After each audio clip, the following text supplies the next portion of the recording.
Hi Aries, it's Becky and I'm going to walk into the shot today to save editing time. So please forgive me for that.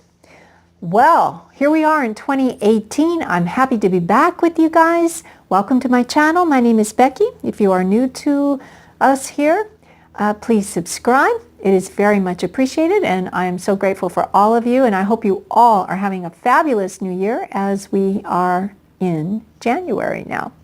It took me a while to get back to my usual location here, but I'm back and I'm ready to go. So let's get started. We have got the numerology deck by, let me see, Michelle Buchanan. Yeah, Michelle Buchanan. It's a fabulous deck. We'll be crowning our reading today with Archangel Michael. I love Archangel Michael, one of my very favorite energies to work with. Love, love, love him. And this one right here, which I have not used on camera before, but I do use it for myself. It's Mary, Queen of Angels, and she speaks to everyone. She is not interested or cares one bit what religious background you have or what you don't have. She is a beautiful energy and working with all of us. So we'll be taking a card from there as well. Now, because it is a little bit dark in here, I'm going to have to wear my reading glasses, so forgive me for that, Aries. Okay, let's get started. I've already created the sacred space, by the way. Okay, Aries, let's get going here. Angels, we are here with Aries, and we are reading for them for the whole year of 2018. What can you tell us, angels and archangels and spirit guides? Father, Mother, God, what can we learn? What can we learn now to tell Aries? Aries, Aries, Aries. First quarter of 2018, January, February, March. January, February, March. January, February, March. January, February, March. Okay, we've got one out already, Aries. April, May, June, July, August, September, no, July, August, September angels, October, November, December angels. There it is. Whoa. And I just dropped all the cards on the floor, but that's okay. The one we needed did come out, so we will just put these here off to the side. Oh, let me make sure these are going the right way. Okay, so let me just give that one more shuffle, just in case we need a few clarifiers. Okay. Okay, so let me go ahead and get these cards out, and then I'll show them to you one by one.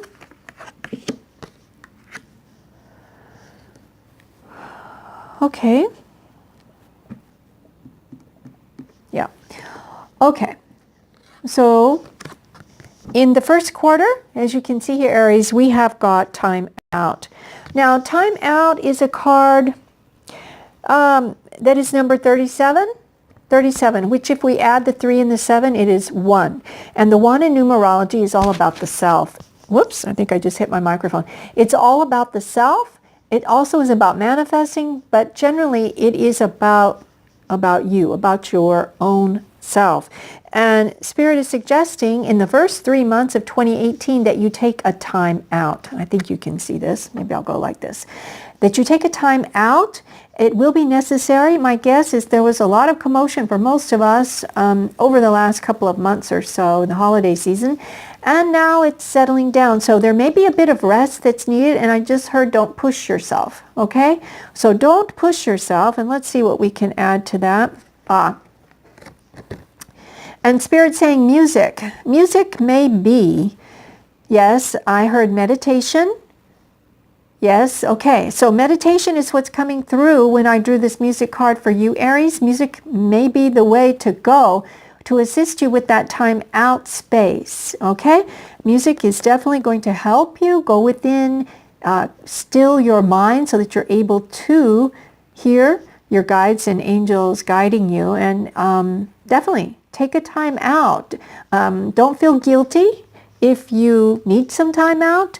Just take your time to nourish, relax, and nurture your own self, which is what just came in. Okay. in the second quarter, which is April, May, June, we've got the parenting card, number 63. Now, the parenting card can mean just about parenting anything, really.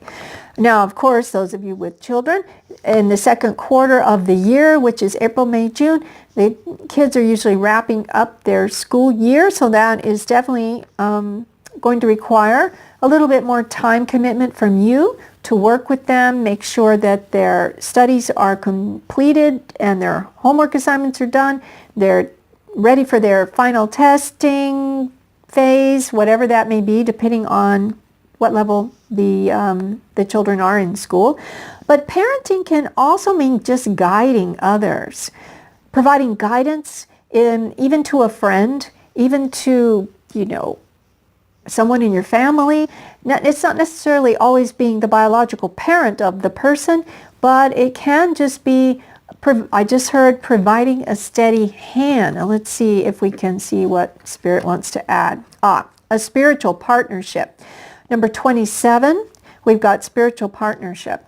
Okay, so yes, okay, I just heard that. All right, so what Spirit is saying, just said to me, is that when you have your own children, meaning that you create the physical body for the soul to enter from the other side where all souls reside, when they're not here, they're over there or wherever else, but they're not in this dimension. So from wherever they reside to this dimension, yes, you become a parent when you create a physical vessel for the soul to enter. But what Spirit wants you to know, I don't know if this is going to be a surprise to those of you, but generally speaking,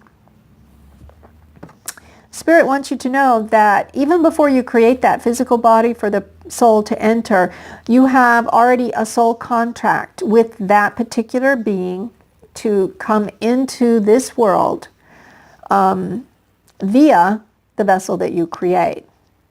So it is a spiritual partnership even before this particular baby is born. It's a spiritual partnership and a soul contract.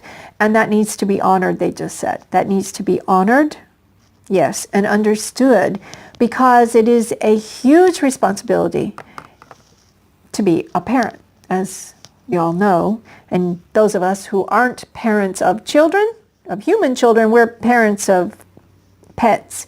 And sometimes we have to be parents to our own parents as they age. And so just understand that these kinds of relationships are definitely spiritual partnerships that are a result of soul contracts that were made on the other side, in the other dimension, however you want to phrase it, before we got here. Okay? And so we honor those. Third quarter of the year. Let's see, April, May, June. Okay, so we're into July, August, September. The card is changed, the number 5. 5 is the numerology number of change. Even in the Tarot, 5 is the number of change. The cards that have the 5 are all change cards. So let's see what's going on with change in the third quarter. Communication. Okay, so in the third quarter of the year, Aries, which is July, August, September, wrapping up summer, going into fall, we've got communication and change. Communication and change.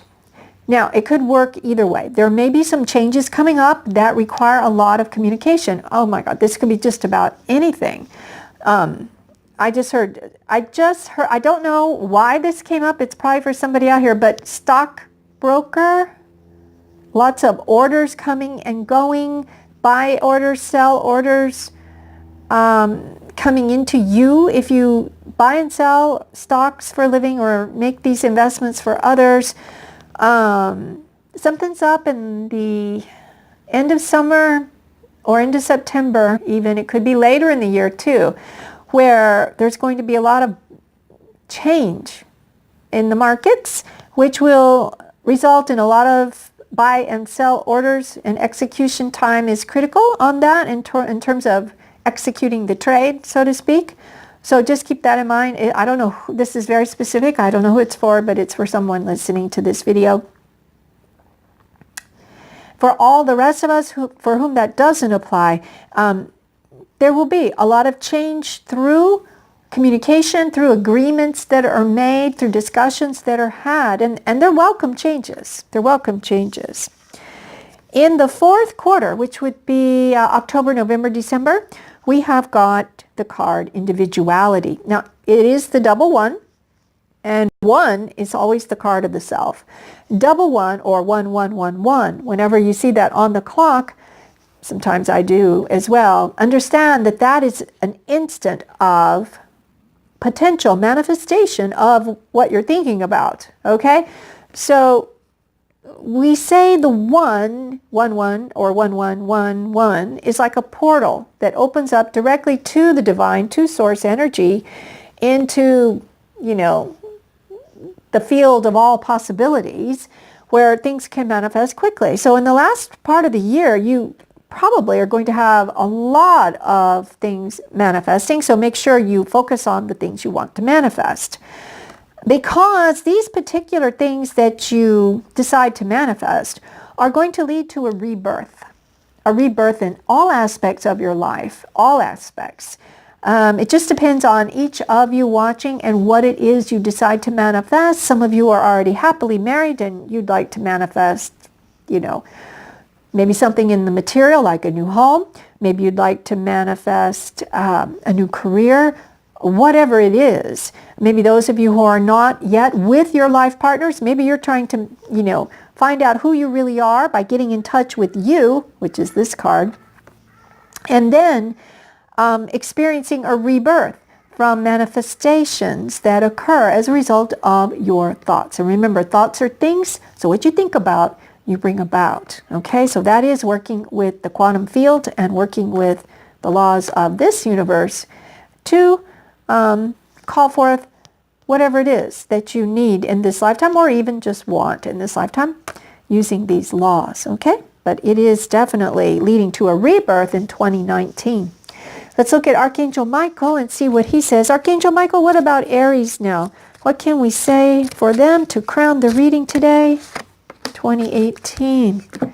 Mother Mary, we are working with Aries today. What advice? Oh, okay, thank you.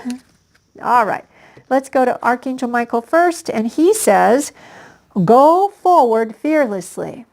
Go forward fearlessly. I love it because that is what this whole thing feels like to me, like a very fast process that you're progressing along the way, and Archangel Michael is here to say, do so. Cast away fear and go forward fearlessly. Let's see what the prayer is on the bottom of the card. I'll read it to you. It says, thank you for walking with me every step of the way, for holding my hand, giving me confidence and courage, and guiding my thoughts and actions in the direction of love and my true life's purpose. Wow, Aries, that's exactly what I see with this progression here. Let me turn these around. That we saw. Let's see what Mary is going to add for us. Wow. And she has come forth with the energy of mercy, which is an interesting energy. Let's read what it says. It says on the card, it's an affirmation for you, and it says, I am kind and thoughtful toward myself and others. So as you're going through these changes, as you're approaching the period of rebirth later in the year, as you are giving assistance and guidance to others, and communicating to others as you move through the year, remember to be kind to yourself. Kind to yourself. Monitor your self-talk and make sure you're nourishing yourself. And also, of course, be kind to others in all aspects of communication, in all aspects of your relationship. Just remember, it's both ways. Kindness to yourself, kindness to others, forgiveness to yourself and for your whatever it is you need forgiveness for, and forgiving others. Because by doing that, by forgiving yourself, you are reborn. And by forgiving others, it's almost like releasing whatever that was that you were hanging on to, whatever grudge or whatever it was that you held here tightly against whatever someone has done or said. Once you let that go and forgive them, it frees you. It frees you to be reborn. All right, Aries, that is it. I am so grateful you joined me today. I will be back at the end of the month for an eclipse reading for everyone, so stay tuned for that. I want to wish you all the best in 2018. And of course, as I always say, peace and richest blessings. And so it is.